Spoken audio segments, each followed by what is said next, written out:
So what we're going to do to get started, Renton, I'm going to take you off camera so that you disappear from the recording screen, and because I have an intro that I'm going to do for you. And then I'm going to bring you in, AKA just simply turn your video back on, and at which point we're going to take it away. Okay. So let's go ahead and just so you're not offended when I suddenly mute you and turn you off. Oh, that was Dallas. Uh-oh, what happened? You can tell we've done this before.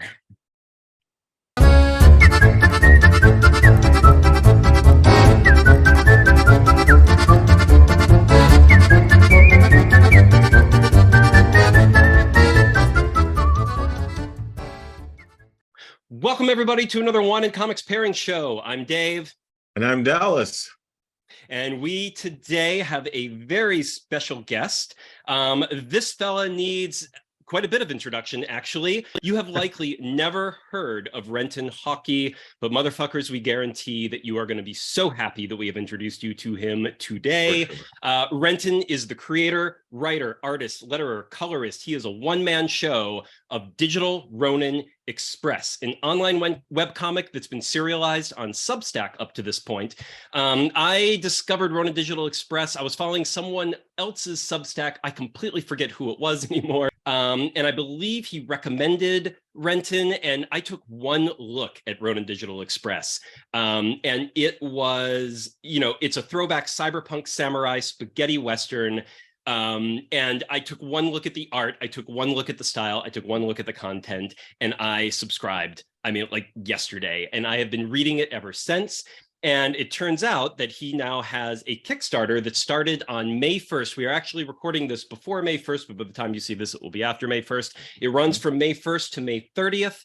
And we highly recommend you get on that Kickstarter. It is going to be for a special one-shot called Tower of Death. It will be the first print comic of Ronin Digital Express that Renton has ever done. It is a standalone one-shot. And he is also currently on an ultimate spaghetti Western / chanbara. That's a samurai movie for you cultural Luddites. The ultimate spaghetti Western chanbara story that takes all the iconic characters of the spaghetti Westerns and the chanbara movies and has them all exist in the same universe in roughly the same time. And it is starring Clint Eastwood's The Man with No Name character, and Toshiro Mifune's Sanjuro character are the main two, and it is called A Fistful of Yen, and we're going to talk about that as well. So without further ado... Applause, applause, applause. Applause, applause. Hello, hello. Hey.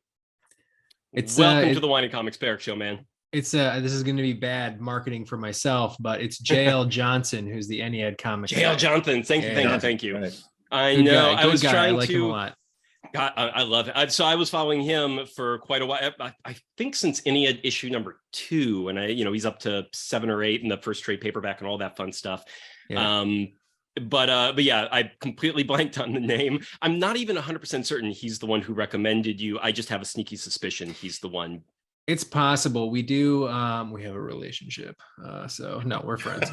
But yeah, I was just trying to think of where I heard of him. I think that I heard him on the Facts Project, which, more bad marketing. That's a completely separate podcast / show. So we won't talk about that stuff. This is the only show. This is the only show that anyone should be watching for right this very moment. But also the Facts Project is good too if people want to watch that. I want to watch. Oh, I will definitely. I've never seen the Facts Project, but I think that is it a YouTube video as well or podcast? It's both. Yeah, he does both. It's both. Okay, yeah. Perfect. I will that's definitely James. check that out. That's James Grandmaster Boyce. Yeah, he's a good guy. I've been on his before too.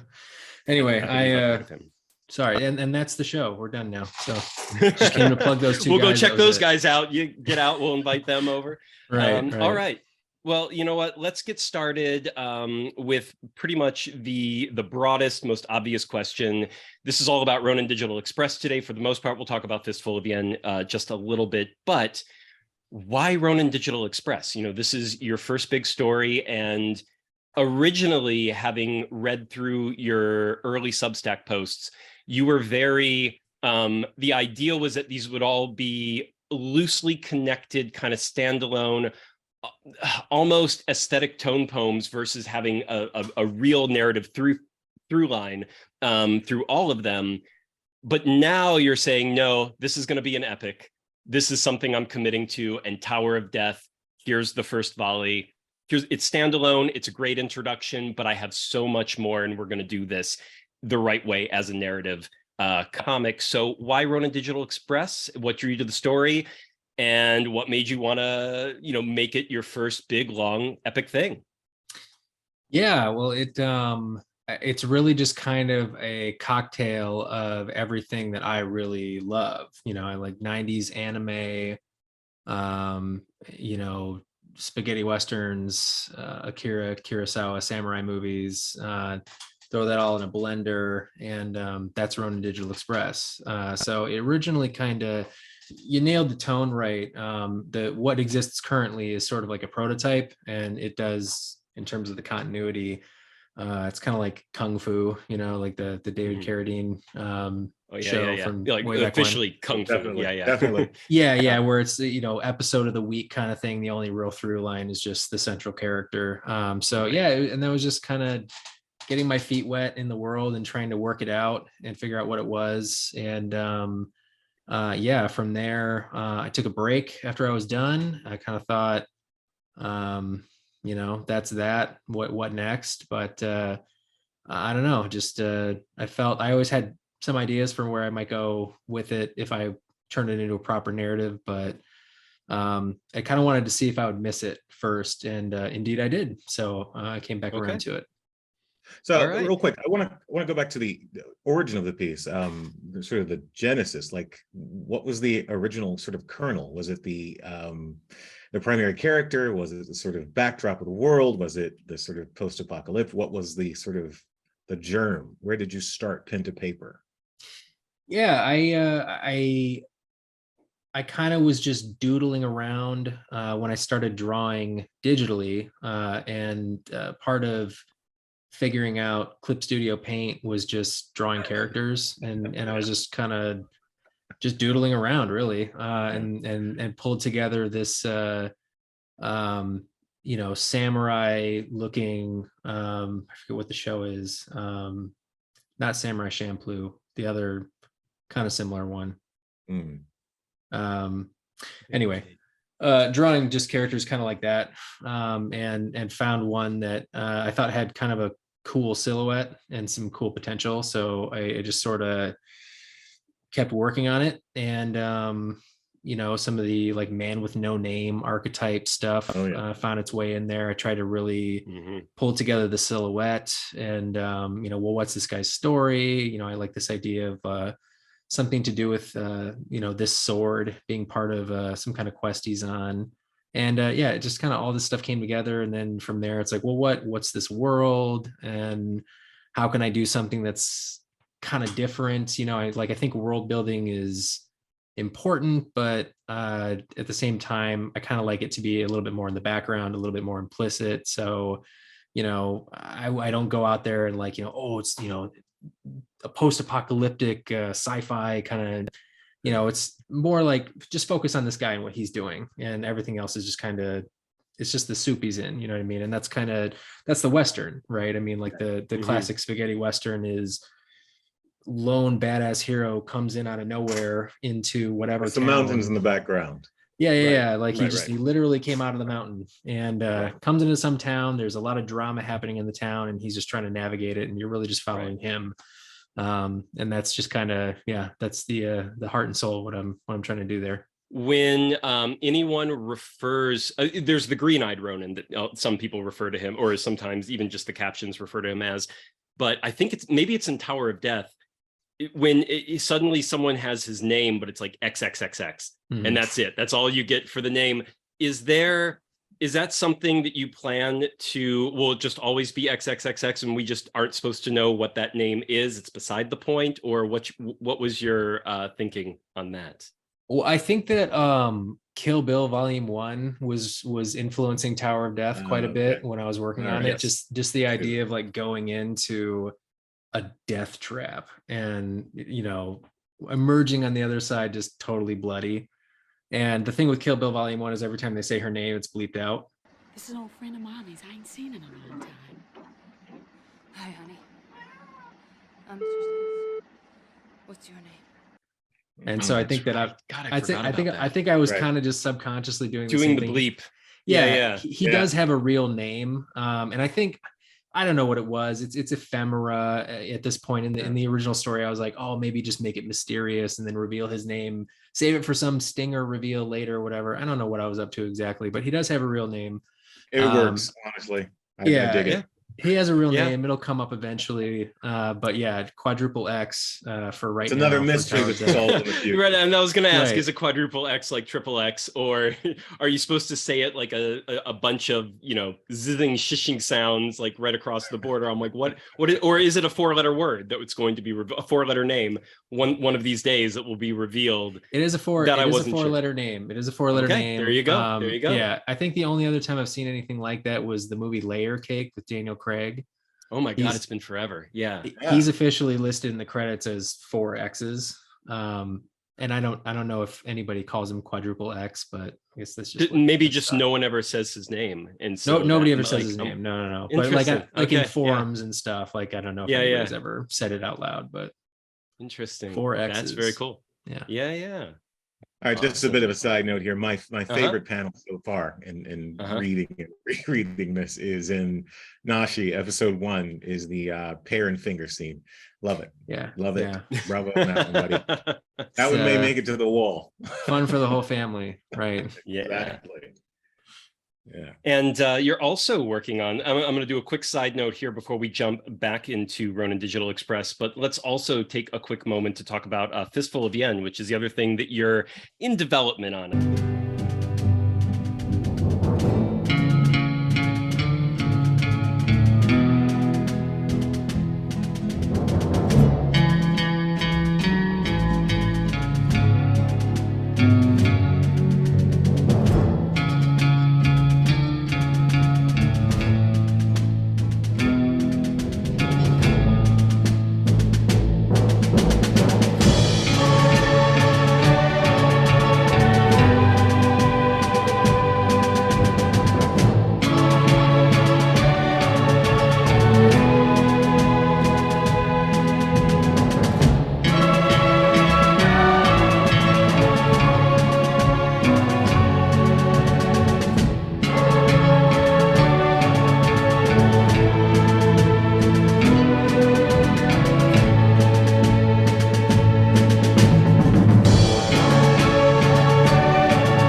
Development hell. I've read some of your updates recently where you've just been like, what am I doing with this story? Yeah. You're at that phase creatively, but in your head right now, one, what made you want to do another in its way? Like, you know, they're influenced by very, very similar things as Ronin Digital Express was. Like, it's coming from those same places.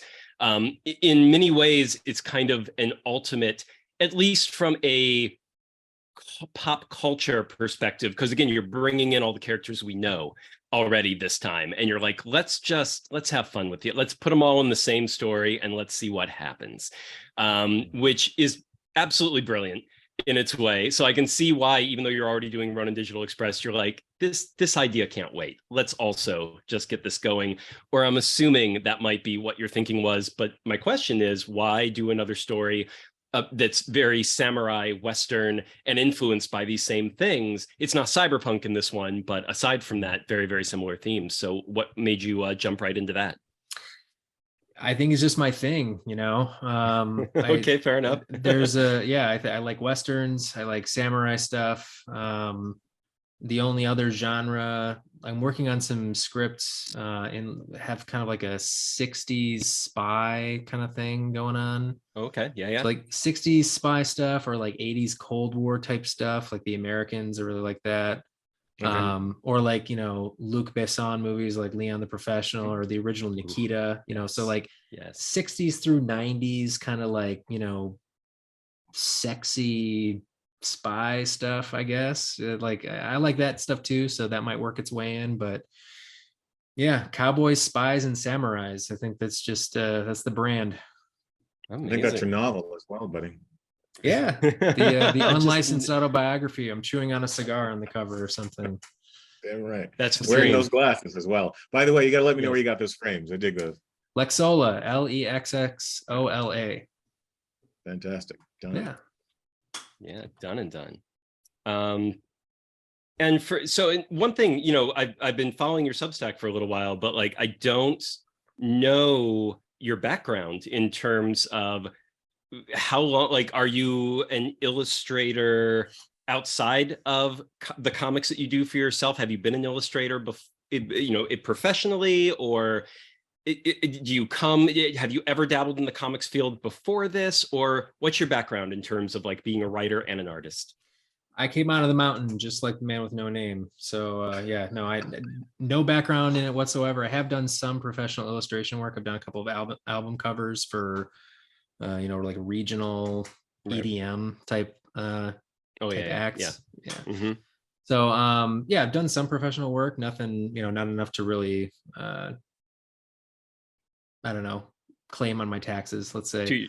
Gotcha. Yeah, so nothing like that. I have always drawn just ever since I was a little kid. Usually just characters, like I mentioned, you know, doodling on CSP. That's what I've always done, is just draw characters. But yeah, around high school, heading into college, I kind of just put that on ice and figured I would just be a writer. I wasn't totally sure I wanted to do comics, but eventually I kind of came around and just wanted to be like a comic book writer.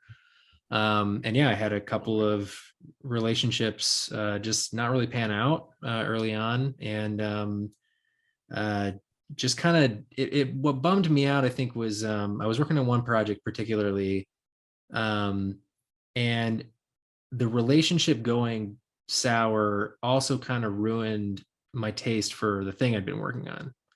So I didn't really want to work on the project anymore, because I was like, this is just tainted, you know what I mean? Right. And still to this day, like I've reread the scripts here and there, and I'm like, these are good, but like I don't feel it, you know? Can't get the heart for it anymore.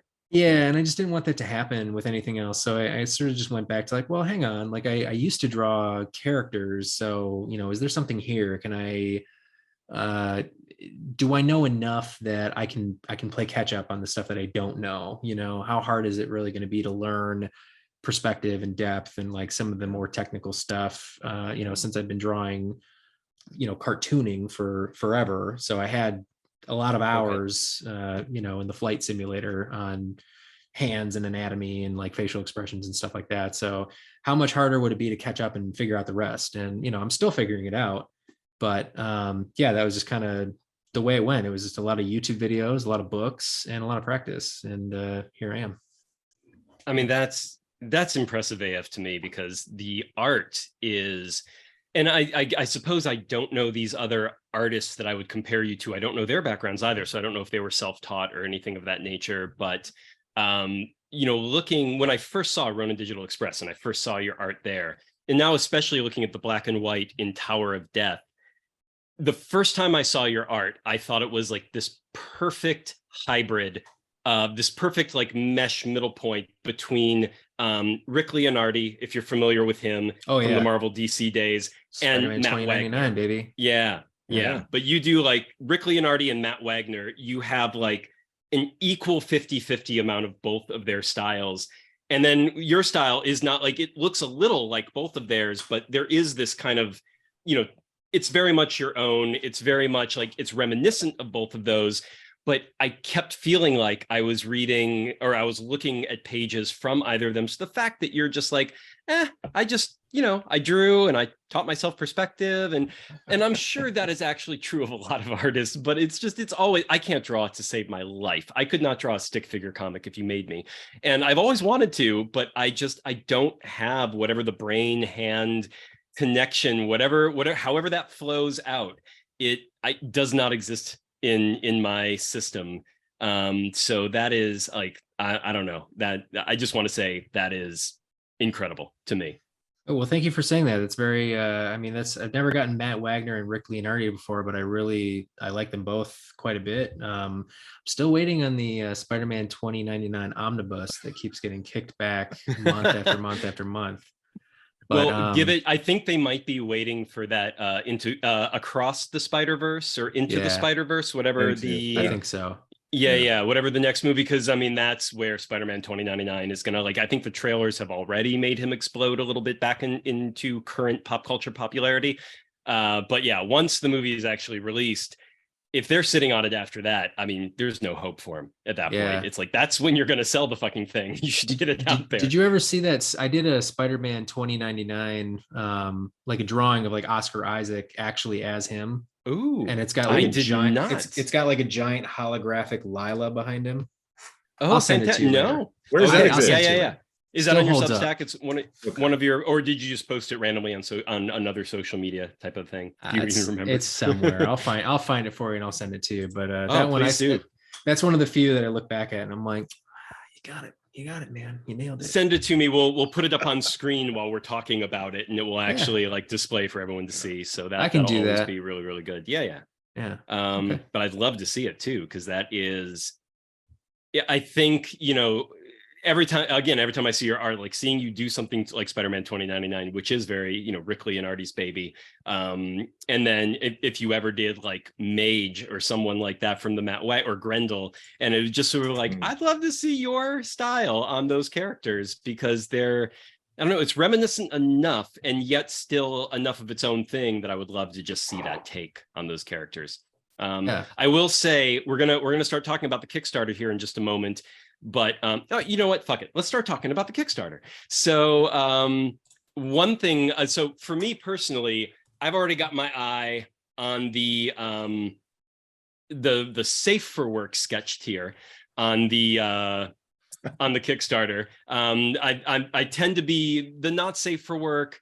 I'm okay with it. Like, I'm fine. I'm like, I have no issues with it, but I'm just sort of like, yeah, I really want something I actually want to like hang on my wall for guests to see and things like that. So let's stick with the safe for work things. But I definitely I'm the opposite. I want the not safe for work on my wall when the guests come. There we go. This is true. This is probably the difference between me and Dallas, I'll be honest. Yes, he's happy to be that ultra kind of person. And I'm sort of like, yeah, and see me, I'm that inside, but on the outside, I get sheepish about it, and I can't quite bring myself to do it. And I'm just sort of like, even if I have it on my wall normally, I'm like, oh shit, someone's coming over. Take that down, turn it upside down, bury it, you know, and just like that does not exist. I might be leaning out of it a little bit. To be honest, I blame my subscribers, because I asked them like 2 years ago, what do you guys want me to do more of with the newsletter? And by far it was like more not safe for work stuff.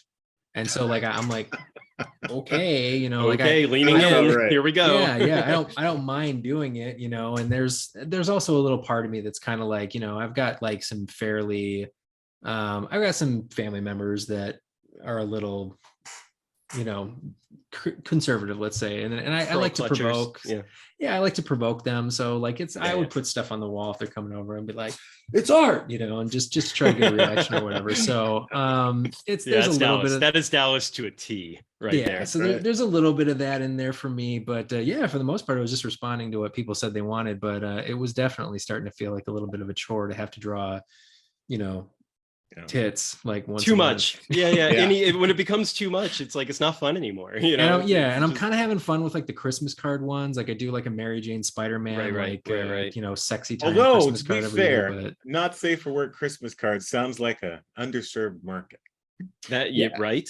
I think so. I mean, maybe not with full Spidey balls, but exactly. Maybe. I don't know. I might keep. Put my name on that list. Put my name on that list. I was going to say it's a brave new world these days. I think there's a huge clientele for Spidey balls at this point. You know, could very well be. Like, I don't know if it'll make it into the next Across the Spider-Verse movie, but maybe we'll keep that underground. Here's hoping. Probably not. You see, it's a ballsy enough movie as it is, in the style and everything they're trying to do. You'd love it if they could just go that extra mile for the sequels and things like that, but probably they're just going to get safer rather than get stranger which is usually the way of giant commercial things like that. Foods, all of them. Yes. Yeah. Anyway. But Fantastic. Anyway, the safe for work tier you have your eye on. But yeah, yeah. thinking of like the Rick Leonardi and the Matt Wagner characters, I was like, ooh, maybe I'll ask for one of those. Though I will warn you, my penchant, the thing that I collect, are Darkhawk sketches. Whenever Marvel someone character? opens that up, the Marvel character, yeah, Okay. he is my favorite Big Two character of all time across the board, without fail. I know, and I'm not judging. I know, and I know. No, I mean, it's when I was 12, I had like a handful of the comics from Darkhawk, and I was always kind of like, this guy's like really cool. Like, how come I never see him anywhere he's cool else? looking And for sure, yeah, and he that's is, what yeah. drew my eye originally. I do think like the story when that comic got canceled, it was the only time a cancellation like broke my heart. Like I literally was like, no, like I fucking hate this company. I can't read any more of their comics, kind of a thing. Like it was an intense breakup, kind of a feeling, which I've never had. Like I've been bitterly disappointed with some other comics that I was like, no, that was a really, I mean, but I also understood one of the reasons why usually a comic is so interesting and good is because it's trying new things, and it gets canceled because there's it just the audience isn't there in numbers that you need, or it's just too strange and weird or different, and so it's going to take time, and the market doesn't give you that time. 1 year in, they're like, now we got to pull the plug. 12 13 issues were done.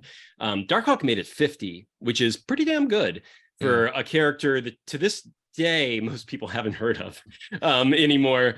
So but one of my favorite things about that character, and this is why I said I'd warn you about it, not just because like I'm going to ask you to draw an obscure character, but I do think he's hard to draw. And not being an artist myself, I don't exactly know why, but the original designer is Mike Manley from back in the day, and he drew that original helmet and armor and everything. Like he designed it, so he designed it for what he was good at, and so he could do it from every angle. And he only stuck with the comic for 25 issues, and the next 25 were all different artists. And man, did they struggle with that character. And anytime, and Darkhawk has come back now and again with like the new Guardians of the Galaxy and the big like all the cosmic Marvel stuff that's been happening since the OOs. Like they've brought him back.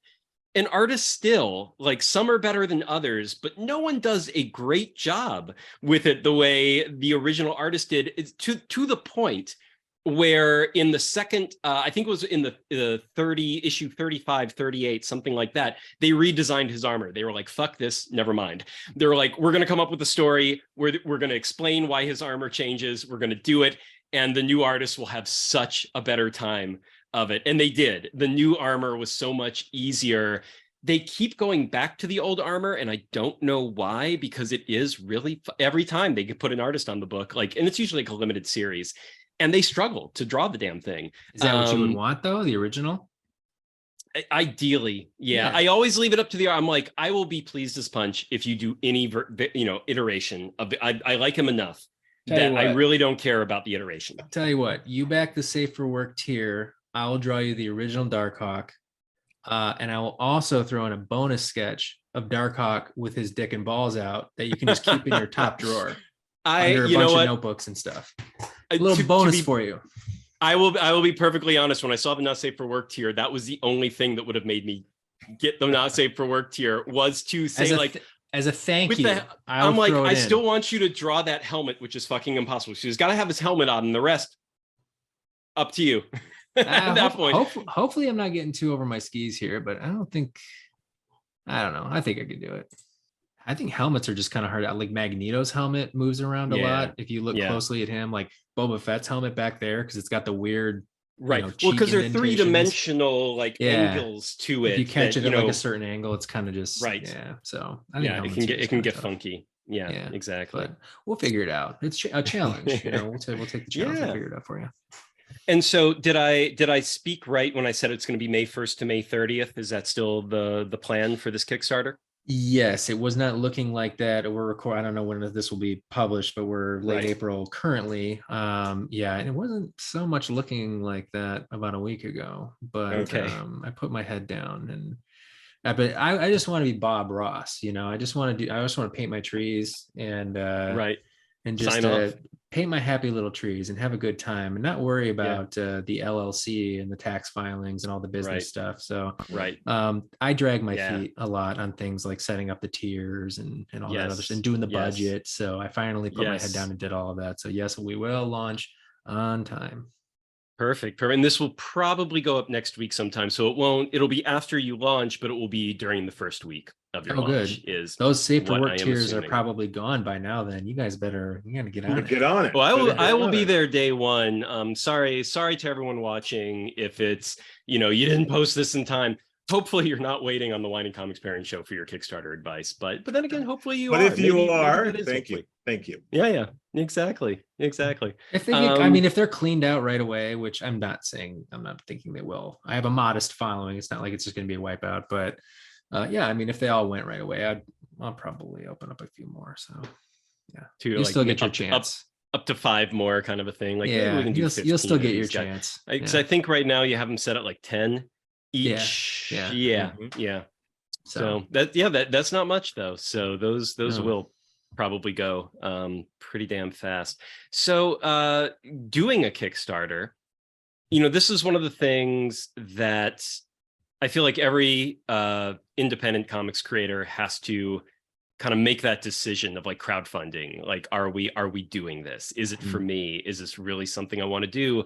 I think you can get used to it. And of course, once you've got your sea legs after like 1 or 2 Kickstarters, like the process never gets less stressful. Right. But you probably feel like you know what you're doing a bit better. You've laid some of that groundwork with having done a project before. But what made you decide that Kickstarter or just crowdfunding in general was for you, that you wanted to do it with Tower of Death? Like what kicked you in the butt to make this happen? Yeah.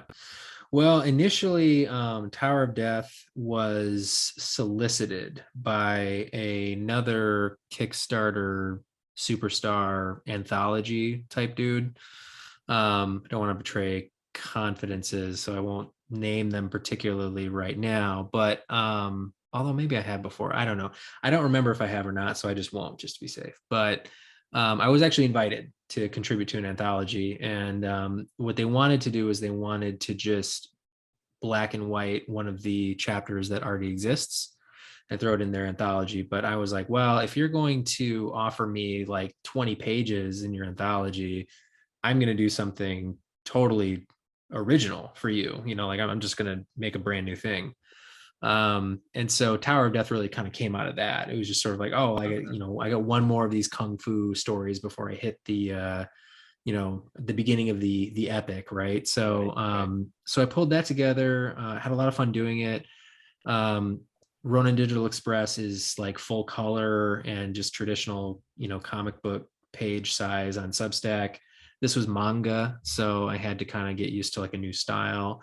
I really liked that a lot. That's probably what from now on I'm going to do with it. So yeah, and then just unfortunately it fell through, as these things sometimes do. There's no bad guy in the situation. Things just happen.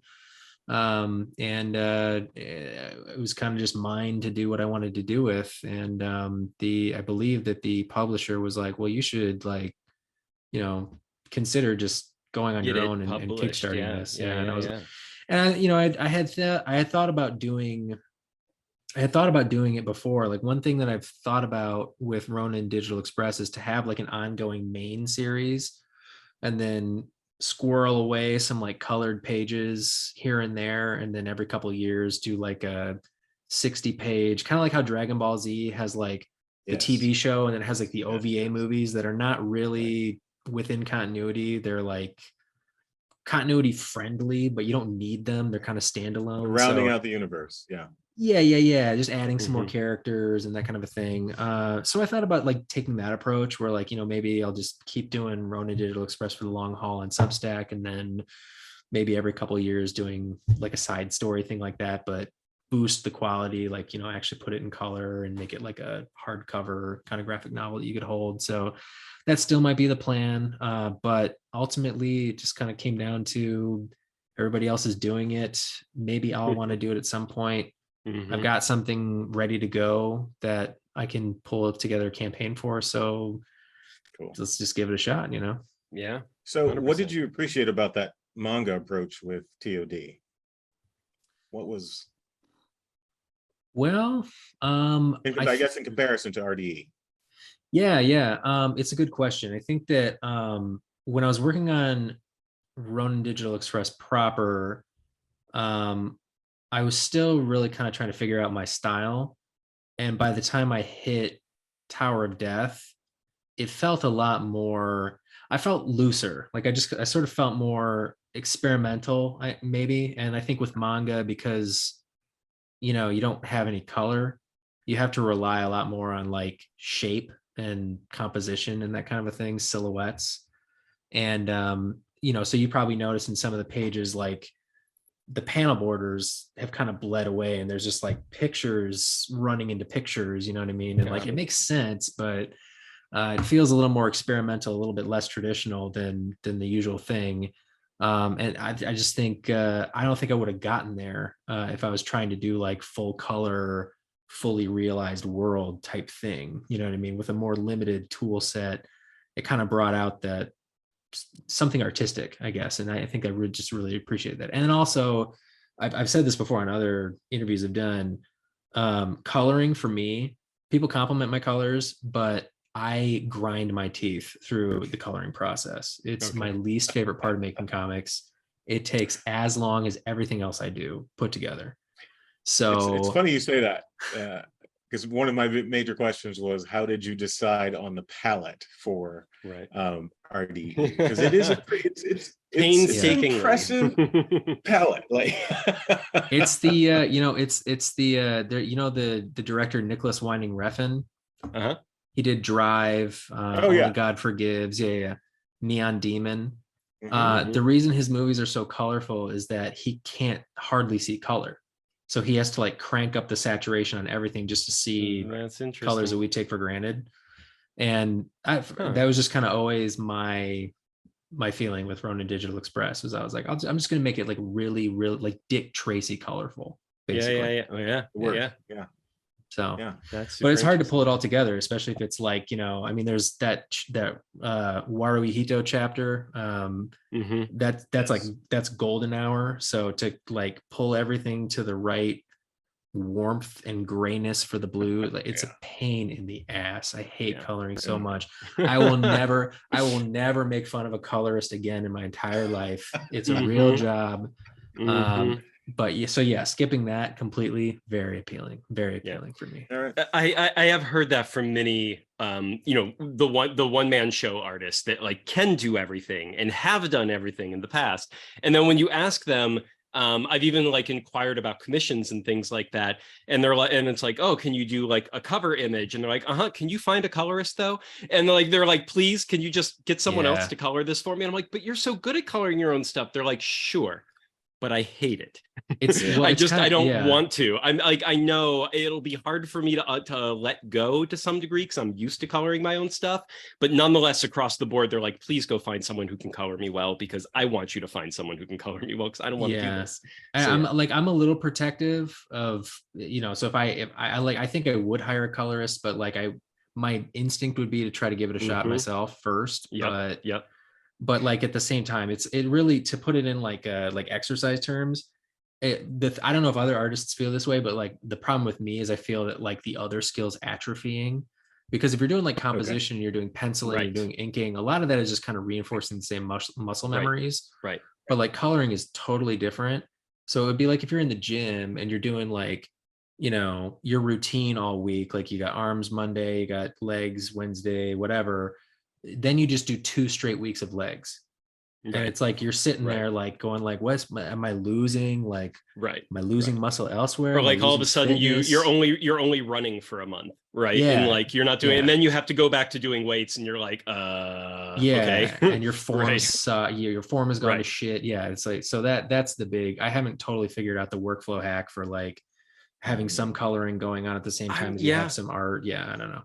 I feel like it's such a switch flip, you know, to go between them, that Yeah, I can understand why it would be a struggle to be like, I'm going to color today, but then I'm going to do composition tomorrow. And a lot of artists do batch processing. So they do like, 5 pages in each stage, and I'm batch processing. Like, how are you doing this? This is the downside of teaching yourself, is that, there's all these like trade secrets, and you're like, how do you do this? Yeah, I don't know. Right. Yeah. I think especially when it comes to the programs and the software, and like, obviously there are tricks to make the flow smoother, faster, all that fun stuff. And you're just like step 1, step 2, step 3.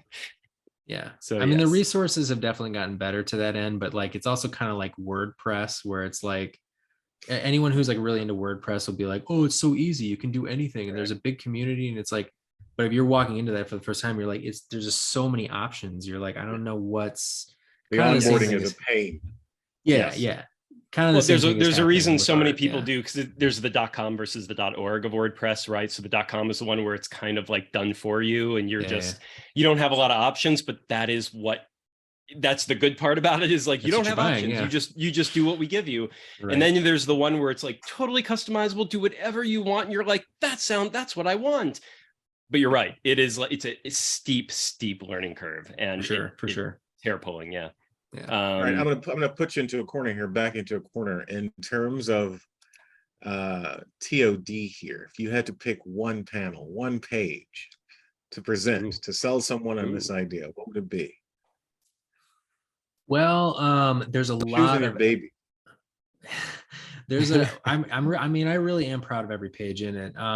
There's a lot of action in it, which Ronin Digital Express proper is a little more like a Western, it's a little more moody, and pacing is kind of slow with like quick action points here and there or whatever. This is the complete opposite. I mean, the whole Kill Bill Volume 1 comparison it's just nonstop. I mean, the guy gets his ass kicked 3 times in 20 pages, and in the very end, his fate is, we won't go into it, but But if I had to pick one page that I really, when I still look at it, I'm like, damn. I really like the page where he's coming out of the water to fight that the like big 7-foot robot samurai dude. Yeah. So he's coming out of the water after having gotten his ass kicked, and then he does that like cross-cut panel. Yeah. That one, when I look at that, I'm like, that's a real comic artist did that. That wasn't you. I'm not gonna lie, like that's the one I was hoping you'd say, because it's kind of fantastic. There's so much movement, and there's so much inertia and momentum, and there's stakes. It's beautiful. It is. I will definitely applaud you on that. It is beautiful. I appreciate that. It's a very, very clever use too of, because you have the way the panels are stacked on each other, and you make the motion work between the 2 panels, because it's not really, it's taking the language of comics and doing something that only that language can do in a way that makes, like, you don't struggle. You almost have to pause for a second to realize how interesting that composition is, because you can just, your eyes can just gloss right past and be like, and then that happened, and then go to the next page. But when you go back and look at it, you're like, whoa, that is not a standard structure of a page in any way, shape, or form, and it works perfectly. Yeah, no, thank you. I appreciate that. And I also like the one, it's not the last page, but it's like the second to last page with the I did the straight looking down at the far down ground composition, and then crashing into the guy's foot, pedicab or whatever. I think that one turned out pretty well too. Anyway. Yeah, you've got, it almost makes me want to start a comics page of the year contest just to nominate it. That'd be great. That's very flattering. I need to put that on my board of things to do now that I say that out loud. I might have to blow up one of those pages and send it to you as a print or something for all these kind words. Absolutely. So Dallas, let's go ahead. Tower of Death. This is the comic that we're going to be pairing today with a wine, because hey, we're the Wine and Comics pairing show, guest or no guest. So this is what it's going to all be about. So as a whole, with Tower of Death, what are your thoughts on this? Like, take it out a little bit, at the very least, of the Ronin Digital Express epic because this is meant to be like, this is a one shot, it's standalone. Let's approach it that way. When you took the comic on its own, how did that hit you? In general, because I have such a history with comics, I can get a little,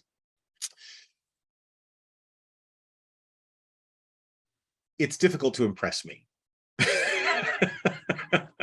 Also, as a writer, filmmaker, storyteller, world I can builder, say from the guy who deals with him behind the scenes, it is.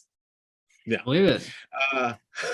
But I will say, what you've done with mixing this sort of traditional comics storytelling with this sort of manga artistic style really grabs the reader. And you know, you mentioned the parallels to Tarantino's work in that Tower of Death opening. What is this panel? I think it's this 1, 2, 3, fourth panel, where he's standing in the center square about to face off with all the other Ronin here.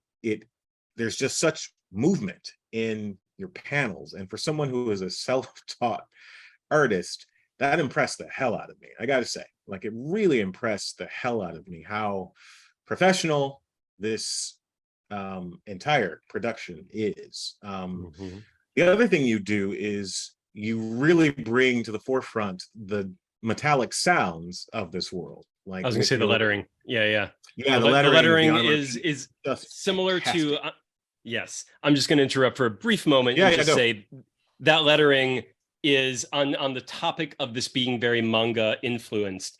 Is, you know, that's always been one of the things, is that the lettering, and especially the sound effects, but really the lettering in general, is considered part of the art, part of the composition in manga, much more than it is in American comics, where it's more like the comic is the composition, the art, everything is done.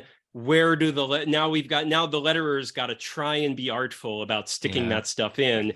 And this is plainly lettering that was like, this page was imagined with that lettering, you know, 100% as a part. Yeah, it's a bit of a gripe of mine, but I do think that artists should do their own sound effects, at least. Maybe not their own lettering to save on time, I get that. Absolutely. But at least it's part of the composition. You got to work it in. Yeah. It's definitely something manga has had a leg up on us for quite some time. So yeah. So I think for me, the satisfaction in reading this lies somewhere in the intersection between the sort of movement, inertia, and energy that you pack into every panel and every page, and the depth of the narrative. Like, because it really isn't a very long piece, but there's great depth to the narrative. And I always love the sort of grayscale anything when it's done well, because, as you said, you're limited in, you know, the sort of tools. So you have to find a way to create emotional movement and dynamic in the panels and the pages and the tale. And you've done it, my friend. You really have. I'm impressed, I will say.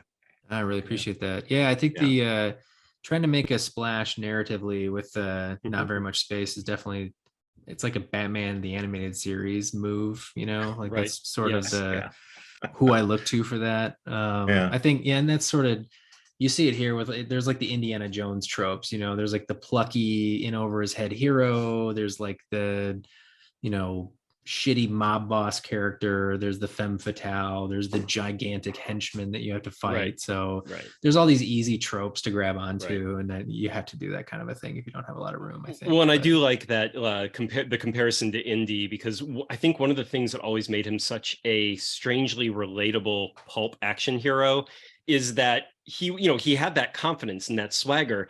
But almost every time he'd go into an action situation, there'd be that moment, that oh shit moment, where he would lose control of the whole situation and realize he was about to die. And then somehow by the skin of his teeth get out of it. But there was always that moment where he'd have that Harrison Ford, like, oh, you know, like that big bug-eyed, like, I don't know how to take this person down, or this thing, or whatever, or this boulder. I don't know how to outrun it. What am I going to fucking do? And then he does it anyway. But yeah, there's always that oh shit moment. And you need those moments to pull you into the hero's journey. And you do that very well, as on top of everything else is, you know, we actually do care about this character. We're following him. We want him to win. We know he's going to get busted up. Yeah. Yeah. Well, he's it's a good very. job. I'm one just in terms of the dialogue too. For me, I mean, he doesn't talk a lot, and it's almost always just like this rejoinder of like, oh, I'm here to get what's mine, and that's like right. But yeah, like you're saying, like somehow by the end you're like, I want him to get it. I don't know what it is, but I want him to have it. Well, I think the That's simplicity difficult to too. Yeah, like the simplicity of his approach makes him very like innocent in his way. Like even though he's a death machine, he has that very like straightforward, kind of noble purpose to everything that he tries to do, where he's like, I'm rescuing this person because that's the person who should be rescued. Let's go. Let's do it. Straight line. Everything in my path I have to take down. But then at the same time, when the situations constantly wind up being more complex than he likes to perceive any situation to be, I think that's where like the shades of gray of the world but then he's this still very heroic, very night and day, very he's very noble, very naive, very innocent kind of character. That's kind of the Western too. I mean, the whole plot of like Fistful of Dollars or Yojimbo is like the man with no name comes in, there's these two rival factions in town, this faction really sucks, this faction kind of sucks less, trying to navigate between them, right? And then, the only thing that kind of breaks that spell is like, I see somebody who's actually really in trouble. I don't know what to do about this societal thing. I'll just save this person I can save, So that's very much a Western trope. Yes. Very true. So, in terms of, I'm just going to go into the pairing, right? Going to the pairing. Let's do it. Let's just go into it, my friend. All right. I'm super interested to hear what someone else paired with this. Yeah, go for it. So, keeping in mind, we have this blend of genre and style. We have the spaghetti Western, we have the sort of Ronin archetypes. We have this old world and this older world. There's this blend. So, of course, the wine has to be a blend. Wine has to absolutely be a blend for me. Because I approach it by finding something that complements whatever the primary meal is. And the meal, of course, today is Tower of Death. Thank you for providing this lovely meal, by the way. I went with a wine that is lighter in style, because you do utilize the manga style, which is a pretty tertiary sort of light style in terms of the comic kind of potential and world. It's grounded in a very accessible grape. So it's this wine is predominantly Cab Sauv, a very accessible grape. It is sort of peppered by the old world Cab Franc. There's some Malbec, there's a little Merlot, there's a little Petit Verdot in it, there's a little Camanier, there's a little bit of everything, and it all comes together. More importantly, the tannins are pretty firm in this guy, which means you got to do some chewing. You got to do a little chewing. Okay. Chewing. This sounds like me at the wedding reception when everyone is distracted. I'm just pouring everyone's cup into my cup and then running away. Like right. Yeah, it's basically my personality. It's like what are they at the soda fountain when you do the suicide soda and you just go down the little thing? Yeah. Right. The wine version, the wine equivalent. Exactly. This wine is high acidity and very full-bodied, which are also words I would use to describe your piece here, my friend. I chose a Médoc wine. If you guys, actually, I can send it to you here. It is the Chateaau Bernadotte 2011 Haut-Médoc. It is a great little wine blend. I'll shoot you the label here in a second, but it's satisfying, but it keeps you engaged. You want a little more. There's a smoky back end. The world is burning in your piece. And so there's a smoky back end. Like smoky. Quite smoky, my friend. So yeah, that is my choice. Something with a backbone, regardless of its an easy drinking of in its way, but still with a backbone, still with something a little complex in it. Absolutely. There's 100%. It's grounded. It's mature, even though, you know, it's pretty earthy. So yeah, it's great wine. Cool. And you got a great little piece here, my friend. Alice, you were so fancy. I was not prepared for the ego boost of having something I worked on compared so meticulously wine to a hand-picked wine. Well, we're gonna do it again. We are buffoons, my friend. More. So how many more co-hosts can we get in here? One day we'll just do a whole round table of this shit going on. We got to, but see, I've got to turn all comic guys onto wine. That's like step one, right? And then they got to start drinking it. Then I got to bring them back on and be like, okay, now we have to get them off the Zima first. We got to get them off the Zima first. Whatever. If they bring a yellowtail, I'm cool. I'm like, is that what you like? Is that what you wanted? Awesome. Let's talk about the yellowtail. So I had a similar thought process. I went a very different direction. Ultimately, so there were 3 elements that I felt I really needed to match in a wine to go with this story.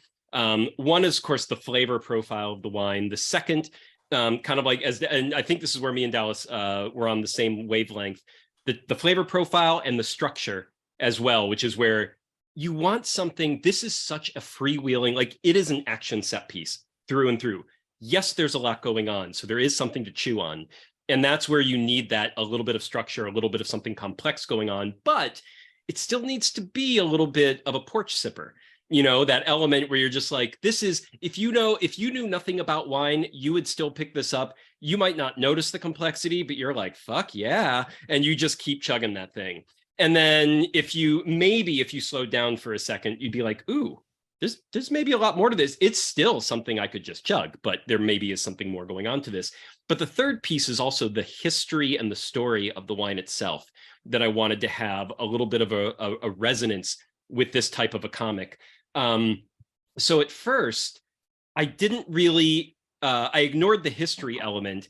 And the first wine I really wanted to do this with, there is a wine that comes out of Sonoma in California, out of Sebastopol area in Sonoma. And it's just like Dallas's wine. It was a big blend of all these reds, predominantly Carignan. But then, I mean, literally like 1 to 2% of like 15 or 18 other grapes. It's just like this insane blend. But it's supposed to be so drinkable and quaffable. It's literally, the name of the wine is Glo Glo, which is glug glug in a French accent, right? Glo glo glo. So it's like that, GLOU, GLOU. That is the name of the wine. And I was like, I think Glo Glo. And to be fair, I drank it with Glo Glo, and I was like, fuck yeah, I think this might be it. But there is an element of the Glo Glo. It's a little too Glo Glo. It was just a little like, that complexity might have been possibly missing from that. And there was an element of that whole, the Western and the samurai movie and all the I don't want to call them the tropes that, you know, were being played with in this story. And I was like, there's probably something better out there.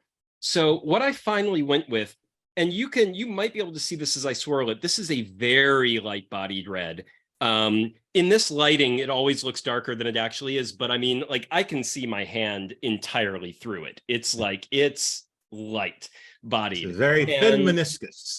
Very thin. When you pour it into the glass, you're like, oh shit, is there something wrong with this wine? Like, it looks so light in color, like red colored water, that you're just like, no, what is this? But it's fucking delicious. And it is a wine called Pais, P-A-I-S, and this is the Pais Salvaje, which is wild Pais, and I'll get to the story of that in just a minute. So Pais is also known in America as the mission grape, which is what we call it. It is the very first wine grape to ever make its way into North America. We have a lot of great non-wine grape varietals that are native to North America, but no actual what are called vinus vinifera, which are the style, like the branch of grapes that you can that actually make wine and make good wine. The mission grape came over with Spanish missionaries back in the 1600s. It originally went to Mexico, and that's where they planted it, they dropped it. And then eventually in the 1700s, finally made its way over the border and into Texas, and then started to spread all throughout the States. Now, the problem with the mission grape is it does actually kind of make shit wine. So it has been known for a long, long time to not be a quality wine grape, and the wine that it makes to not really be a quality wine. It is very weak bodied. It has low acidity. It has very low tannins. It has like no ageability. Like you drink it young or you're fucked. You know, it's like it's not gonna last. Vintage of the bottle? This one is a 2021. Oh, so wow, still like released in 2022. So, you know, it's probably less than a year in the bottle. Didn't have his driver's license yet. Exactly. But that said, so the one difference with Pais, or the mission grape, and it's known as Pais in Chile, where it is now the national grape of Chile. And it is the most planted grape and has been for quite some time. It's also grown in Argentina very prevalently, where it's known as Criollo Chica. The Criollo Chica from Argentina is considered the best that you can get these days. Like, I mean, the Criollo Chica, right now are getting like, you know, in wine scores, there's a score of 1 to 100. Well, no one ever gets really below like maybe the 70s or something, right. But you can go all the way up to 100. And the Criollo Chica generally gets like 94s and 95s, which is very, very high. The Pais usually gets like 90 to 92 right now, or at least from this winemaker. So, but let me backtrack just a second. So the one kind of wine for a long, long time that has been really good though is fortified dessert wine with the mission grape. And it's called Angelica. When you make a fortified dessert wine, it is like fucking maple syrup. It is so good. It is so amazing. And then the fortified, like just, it's, you know, it's like 20+% alcohol. It's like, so for a wine, that's very high. It is expensive. I have a half bottle of Angelica grown in California here in my apartment somewhere. And that half bottle, which, you know, it's like this big, was like $80. So it's like that. It's like no joke. And it's because it takes a long time to make. Like you are aging that thing and getting it to that dessert quality for just, you know, usually 10 to 20 years before you can actually release it in the bottle. So you're paying for all that time that it takes. But dry mission grape wine was always considered, in South America and Central America, the locals drank it and no one else. You know, it was the cheap, easy, the people who worked the fields in vineyards, wine was made for them out of this stuff because it was basically considered you couldn't really sell it to anyone else and you couldn't export it. No one was going to give a shit. No one was going to pay any real money for it. So this is a Pais from a French winemaker named BOUCHON. And he went down to Chile and he was like, oh, no, actually, that's right. The Chilean government actually hired him. And they're like, can you please try to make something out of this? We have so much of it. And you make incredible wines over in France. Can you try and see if there's anything that can be done with this Pais? Because we have a lot. And so he did. And so he makes three kinds of Pais. He makes a white version of Pais. So they just don't soak it on the skins. It's just 100% white, Pais Blanco. There is the basic Pais Viejo, which is just your basic red farmed Pais, which is also very, very excellent. This is the sort of grand prize winner, the Pais Salvaje, which are unfarmed. They grow wild in the jungle. And they just let the Pais grow, and they grow because they're vines. They wrap around trees and grow high up in the trees. They have to cultivate it basically and collect it with basically up to 20-foot ladders that they have to climb up those trees and get all those grapes and then make the wild version of it. And because this is a grape that has that kind of history, and it's a little bit, I really wanted to try and find something that was East-West and kind of that nice mashup. That doesn't really exist, unfortunately, but this is a little close because it came from Spain originally. It's like the east of the West meets the west of the West kind of a thing, where it sort of came from there over to here. And here, like, this does not grow in Spain anymore. Like, they got rid of it. They were like, nope, there's nothing to be done with this grape. And then it came down here where it flourished. It loves the desert. Anything dry, sunny, like that's where it flourishes. And it's disease resistant, it's weather resistant. I mean, it's like, it's hardy as fuck. It was just like, can you make good wine out of it? And this thing is, it's light, it's absolutely chuggable. But I mean, the flavor profile on this is a little unlike any other wine. I mean, you get, it is like, so the flavors I would give this, and also the scent you get from it, it is basically red currant, rose water, Rainer cherries, the yellow cherries. It's got that little bit more of a sweeter, gentler flavor, not quite as dark and black cherry, and definitely not sour cherry. And there's an herbal element to it too, which, let me tell you, I had to go to my spice rack and pull out all the herbs and kept like comparing them back and forth because I was like, what is that? I'm like, I know it. I know oregano. Oregano. Okay. Oregano. It's in a wine, that's bizarre. I've never smelled oregano in a wine. And that's why I couldn't. I was like, it's thyme, it's rosemary, it's this. And I was like, basil. I'm like, I don't know. And when I finally pulled out that oregano, I mean, believe me, I sat there doing this for like 5 solid minutes. I was like, no. That can't, like, oregano is not a real scent in wine. But this thing, I think it's got such a unique everything to it. And yet it's such easy drinking, which blows my mind. And so this paired I poured this last night and sat down and reread Tower of Death with it. I did that with the Glow Glow too. And I was like, no, this is perfect. Not only does it have a great story behind it that matches really well, but everything about it, it's unique, but also, you know, it's got that ancient history. They're all flavors that are very familiar. They're just unique to be in a wine altogether in this way. And that did it for me. That did it for me more than anything else. All right. That was very, I'm looking forward to trying that one. Yeah, very thoughtful and complete analysis. You had me at cheap and easy though. You could have stopped right there. I was like, yeah, that's me. All right. And this is still, because this is like $20 a bottle for the wild one. It's like $15 a bottle for the non-wild one, $15 for the Blanco. And then there's and much like yourself, Rent, the grapes grew in the wild on their own. Grew in the wild. There all it the way is. up the trees, yeah. All the way up the tree, my friend. Beautiful. And flourished without people trying at all. Like, you know, they were just like, yeah, what is this stuff? Oh, hey, it's really fucking good. That's great. Yeah. But yeah. Well, we're up in Wisconsin here, so hardy, yeah, for sure. So we want you to do your own version of this, Mr. Renton. So we, for the viewers here, we asked Renton to bring a comic that he really liked, that he wanted to recommend to you. And then he might not pair a wine, we're going to find out, but whatever he likes to drink, I wanted him to pair something with whatever this comic was that he loved. So take it away, Wisconsin Renton. Cheese wine. That's right. Yeah. We have some good wine up here. We have Door County wines. Yeah. Those aren't bad. Very sweet, but no, I did prepare for this. I feel like after all of that, very thoughtful presentation you guys made, which once again, thank you from the bottom of my heart. I really appreciate that.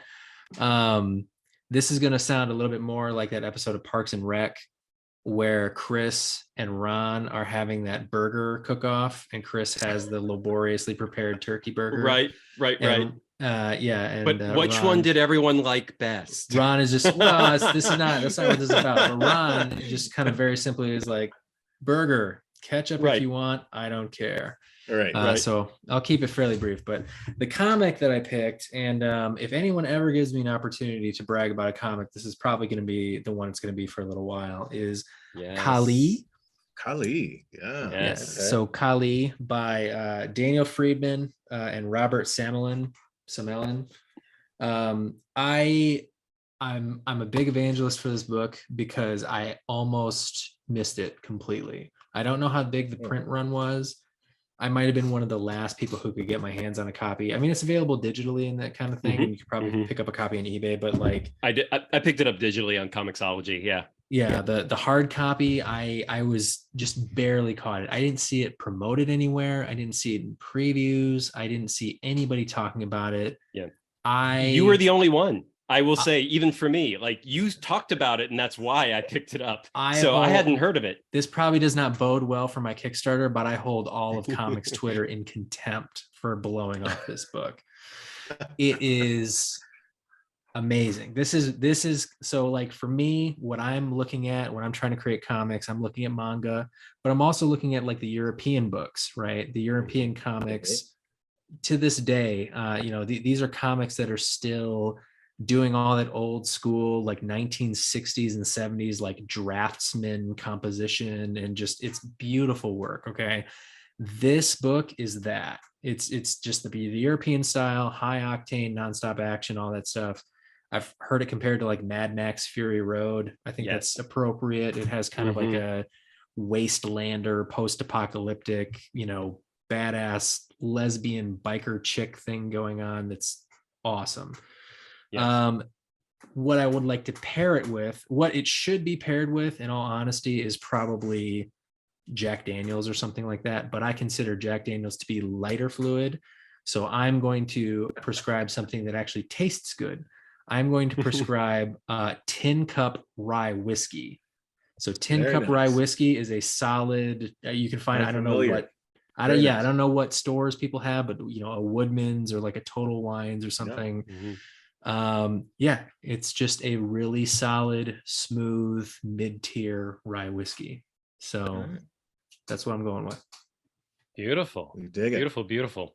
And I will say, so I read Kali before coming on here, and I didn't know if you were actually going to present it, but I was like, hey, he recommended it, let me go. So I went and bought a copy, and I was like, let's support the book, let's take a look. I can definitely, like, there are echoes of your style, and especially that sort of like, it's a complex narrative, but done in this horribly straightforward way, where it's like here's what's happening, go, and like does not let up. And for the length of the book, that's fucking, it's impressive that with the page count and how much happens. It has, like, I think you're right, Mad Max Fury Road, there are certain tonal and aesthetic elements to it that are very similar, but it's not, it's a little more character driven than Fury. Like Fury Road really was about the filmic stunts that you could do, and this one's a little more about, like, that revenge story, and it is relentless. It's very grindhouse. Very grindhouse. And I agree with you. The Jack Daniels is like, it would pair kind of, it's like exactly the stuff they would pour. That's the honest all pairing. The wounds. Yeah. It's sort of like every time someone gets hurt, it's like that's what they'd be like, just pouring on it and like chugging down to like survive and keep going. But no one would enjoy that. It would just be a good match. There's so many surprises in it too. I mean, there's like there's that whole like psychedelic like dream experience in like the first third of it for like would not really expect that kind of thing out of this, but I mean, there's just a lot of really nice surprises in here, and it's a great comic. I don't really know what else to say about it. I did encounter it after working on Tower of Death, some of it, but I mean, I'm gonna steal everything I can out of it for Fistful of Yen going forward. Yeah, absolutely. Awesome. Beautiful. Well, let's before we sign off, we got a couple of ending questions for you that I would love for you to answer. So, greatest influences for you both as a writer and an artist. To be honest, it's kind of, I'm sort of the Alex Toth mindset of just trying to learn from everything. That can be it makes it kind of hard to enjoy comics sometimes, just as a consumer, because I feel like I'm always in study mode. And there are definitely some comics that I encounter that I'm like, there's just not really anything here for me, that I can really appreciate. But I mean, I would say that I try to get something out of everything I see. As wide ranging as like Jim Lee to Tilly Walden, I mean, just night and day in terms of style differences. But Tilly Walden, it's just a master of composition and color. Jim Lee, all the scratchy little details you could ever want. He knows how to fill a page. He knows how to fill space. So yeah, I mean, a wide range of influences. I just kind of pick, it's a buffet. I just pick little pieces here and there that I think I can use. And there are a lot of artists that I really love that don't reflect in my work at all, honestly. Like I think like the best example is probably like Brian Stelfreeze. I mean, just the cleanest, just crispest lines you can imagine. And I would actually argue I can see a teeny bit. I can see a little bit of that influence. That's very flattering. Your line work is pretty crisp. Yeah. Go find some you have an angularness to some of your compositions and action that is a little Stelfreeze-ish, I would say. I'm not going to take the compliment. I'm going to fight back. Okay. Go find the Batman black and white, like 5-page story he did in the 90s. And the high contrast between the black and the white. I mean, there's the artist, that Greek artist, it's just Danny, right? Is her name? Who does that like kind of Frank Danny? Oh no. Does that like Frank Miller-y type stuff? Well, all right, forget it. Maybe I might not be familiar with this one. She's really good too, but I'll send you her Instagram at some point. Yeah.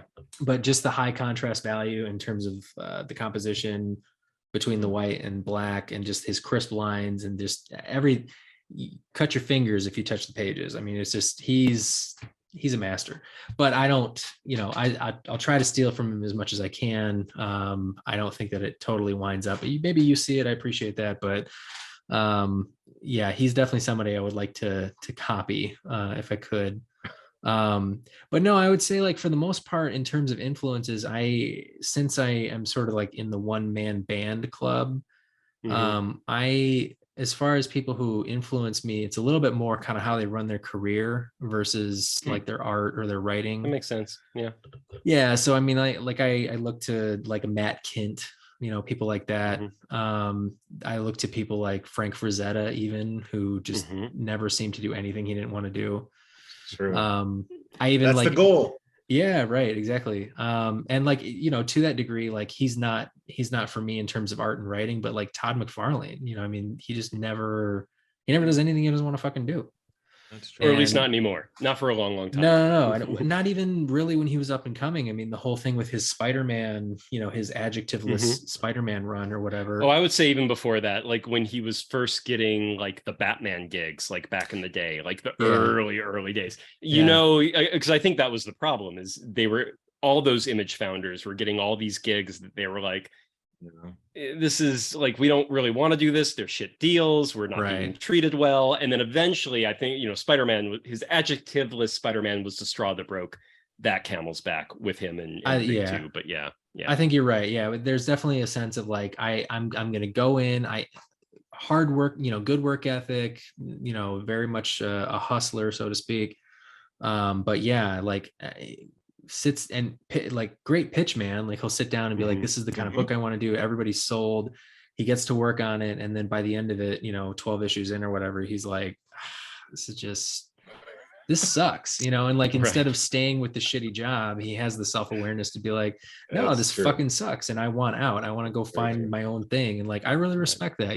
Like I said, he's a bit of an edgelord. He's not really my kind of writer. He's not really my kind of artist. But as far as his just entrepreneurness, let's say, I look to guys like that, and I really respect them quite a bit.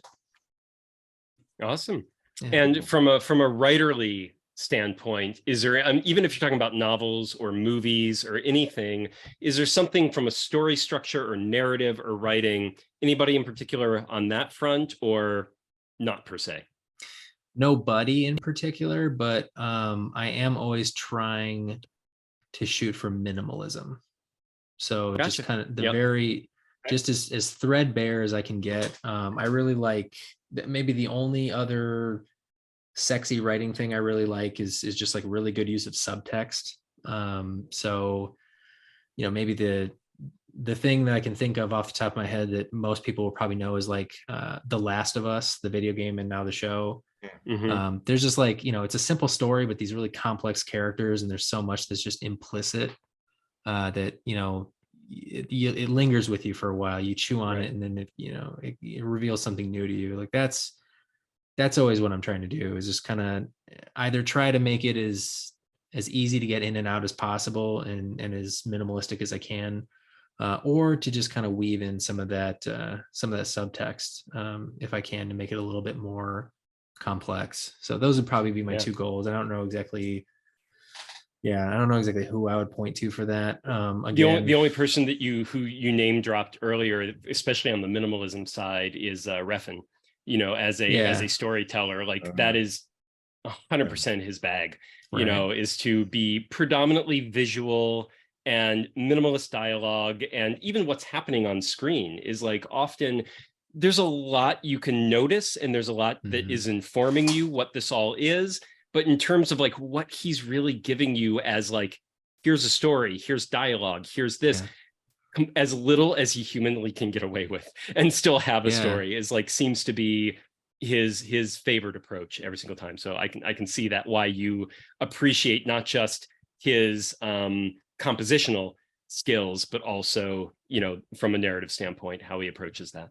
Well, and I love that feeling too, that you get, like, if you read whatever media, book, movie, whatever, if you really feel emotionally moved by something, but you don't know why. Yeah. That is really interesting to me. And it happens in life. Right. You have to really think, like, why did that affect me? And that happens in life too, right? Like some things set you off and piss you off. Some things really move you deeply. There's that show Beef that's on Netflix right now. And there's that scene where the guy from The Walking Dead is in church, and it just begins sobbing. And it's not because he's in church per se, but he's in like a situation where he feels some kind of love in the room, and there's stuff going on in his life, and he doesn't really know why he's crying right now in front of 100 people. You know what I mean? And that those things happen to us in life, and the mystery of unraveling why you reacted in such an intense way, it's very interesting to me. Good. Pair me wine for that. A wine you can't say why the fuck you like it or hate it. Give me a day. Give me a day. Give me a day. I'll get back to you. One day, 24 hour. Favorite Western of all time. Once Upon a Time in the West, hands down. Yeah. I mean, how can you not, right? Yep. The classics are a classic for a reason, They are. And favorite samurai. Samurai, I would say movie. Yeah, let's stick with, unless you really want to branch out and say like there's a samurai anime or something of that nature that is even better. No, I mean, I would recommend another comic that I feel like not a lot of people know about is Vagabond, the manga. Oh yeah. Yep. Yeah, it seems I did it up to like volume 10 or 11. I've let it. I let it. I know it's finished now, so I need to go back and actually finish it. He's on. Is he still going? On hiatus? Yeah. Oh, hiatus, son of a bitch. See, this is why I stopped. I know. He's only got like 2 left to go. He can't. I mean, anyway. It's like the Berserk guy. He's gonna die before he finishes. Yeah, that's exactly. I was gonna try to find a delicate way to say that, but like you gotta finish, please. This is why I refuse to read Game of or Song of Ice and Fire / Game of Thrones until he finished. He's dead. He's dead. He's never gonna. I know. I'm like, but I'm not even starting it until. And I refuse to watch the TV show, which turned out to be a good thing. He's not taking another step on that series. I'm telling you, he got gassed by the HBO producers. I can feel it, right? Like if I was overtaken and someone else got to the end of my story before I did. But it was terrible. Yeah. You can just, in a way that, like, I feel like anything he does would be a better job than what they did. I feel like they almost made it easy for him. No, well, he already told them the ending. This is on record. He told them the broad strokes of how he was going to end it. So his ability to rewrite his own history is interesting, to say the least. But that one's. We'll never see another book. We'll see. I do feel like Stephen King was in that with The Dark Tower for a long time, and everyone thought he was, and even he kind of thought he was never going to finish it. Then he had a near-death experience. This is where, fingers crossed, you almost die, but you don't die. then you actually suck it up and finish the dumb thing, and then everyone's happy. But it's like it's almost like you have to have that. I don't know how many near-death experiences he can get. I don't know if his health is in the best place, but this is true. We can hope, but I doubt it. But yeah, no, so Vagabond, for anybody, it still seems to be kind of a niche title. So for anybody who doesn't know it and who's interested in samurai comics or maybe wants to make their own, I would definitely say check out Vagabond. But for a movie specifically, I would probably say it's Harakiri by Masaki Kobayashi. The original, right? Not the remake, I'm assuming. Fuck the remake. No, the original all the way. It's I posted about it on Twitter today, I think. I put a couple of stills from it, and I was just like, I mean, it is that's one of my, like, I don't know if it's one of my top 10 movies of all time. I've never made that list before, so I don't know. But it's a perfect score movie. It's like 10 out of 10, 5 out of 5, whatever. Do you have a copy, Dave? I believe I do. I believe I have the remake and the original. Digital only, I think, is what I own them both on. But the remake is very good. But yeah, it doesn't. I mean, part of what makes the original so amazing is they didn't have all the money, the equipment, the tricks, the everything, where the original is just, and it's flawlessly paced. It's like the Japanese remake of Unforgiven. It's like, it's a good movie, but like Unforgiven is Unforgiven, I mean, like, you can only remake it, you can never make it again for the first time. And that's kind of but it's you're right. There's no fat on it. It's pause it anywhere and you have a picture you can hang on your wall. I mean, it's just, and that Tatsuya Nakadai, I always pronounce his name wrong. But he was the bad guy in the Yojimbo and Sanjuro. And then he was the lead in Ran.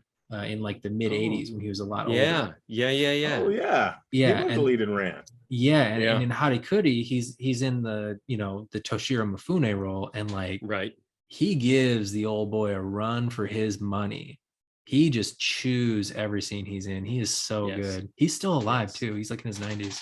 Oh my god. He is the lead in Ran. That's right. So that's impressive. And was there any last question before we? I think there was one more that I really wanted you to answer. Oh, yeah. If you had to choose Western or samurai stories for the rest of your life, only one, can you choose?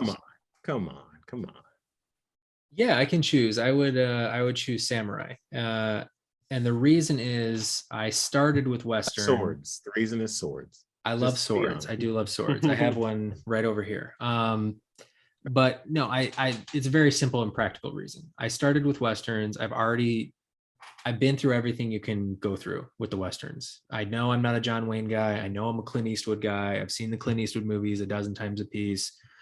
There's just not much left to explore there. I feel like with the samurai stuff, there's a lot of territory I haven't covered yet. I mean, there's like, there's like all the what's the guy, the blind swordsman, I can't remember Zatoichi. Zatoichi. I haven't even started on that, and there are like 50 of those, and there are ones where he almost crosses. there's like 30. You're okay, you're not that bad off, but there's still like a shit ton, and a TV show and a TV series, and there's like a crossover with Yojimbo that's like an unofficial. So good. There is also, let me tell you, if you've never heard of this, you need to look it up. The Chinese wuxia hero, the one-armed swordsman. Yeah. There is Yojimbo versus the one-armed swordsman. It's an amazing movie, and it is Toshiro Mifune and Jimmy Wang Yu, the original one-armed swordsman, doing the movie together, and they do fight, and it's fucking phenomenal. And when I was doing research for Fistful of Yen, like that was kind of what I was coming up with, was like there's like the 2 official Sanjuro movies, but there's like all these other times that he like sort of reprised the role in a way where like, I don't know what the corollary in America is, maybe something like how in Collateral, Jason Statham is supposed to be the guy from the transporter in that one scene or whatever.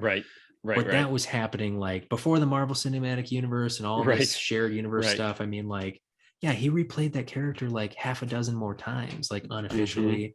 And there's all, and he has a ton of TV shows he was in. I mean, there's just so Right. much ground to cover there. Well, I think back in the day, that was the thing, is when you couldn't get the right, like someone else owned the rights to that character. So like you couldn't call him that. You couldn't say it outright, but you could hire the actor and make him do everything he does as that character and just never quite name him. And you're golden. Same gestures, same kind of attitude.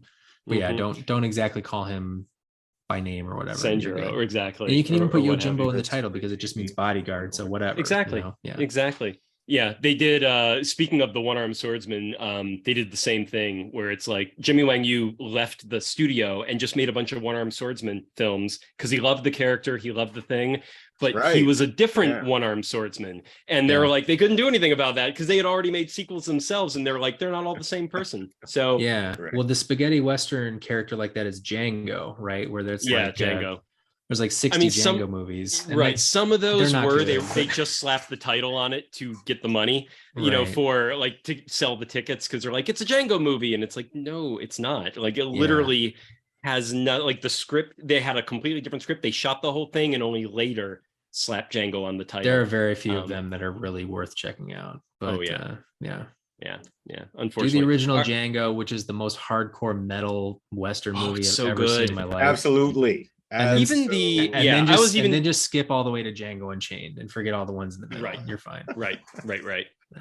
Beautiful. I was gonna say, even the one, the Franco Nero came back and technically was like the one and only true official sequel, was only okay. It was disappointing. Nothing matches just the knock you out of your chair surprise of seeing him pull out a machine gun at the very end. Exactly.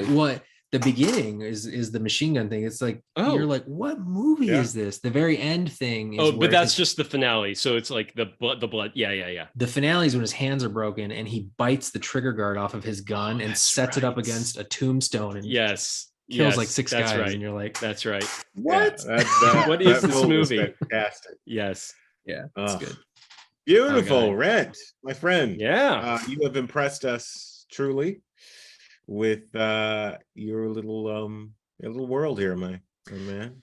You guys have sent me down a deep wine rabbit hole, and when I come back out, I'll come back and I don't know, find some excuse to pull out some wine you've never heard of and give a long, detailed analysis of it, because that was very impressive. We'll be here. There's so much out there. Yeah. There's so much out there. There is plenty we haven't heard of. Trust me. You can do it. I will. I'm gonna start now, right now. Awesome. Well, thanks so much coming on, man. This has been really cool because I've talked to you online a whole bunch, but I've never seen you really outside of a photo that gets posted here and there. So this was an absolute pleasure. And really looking forward to the Kickstarter. Best of luck. This will be posted next week. I'll give you a heads up right before it goes live. And and let's see how May goes. Great. Well, thank you guys both so much for having me on. Thank you for the thoughtful analysis, for the comments, for the compliments. It was great tearing it up with you guys. I'll do it again anytime. Beautiful, man. Have a good one. Ciao, man. All right. Thanks, guys. Good night. Good night. Night.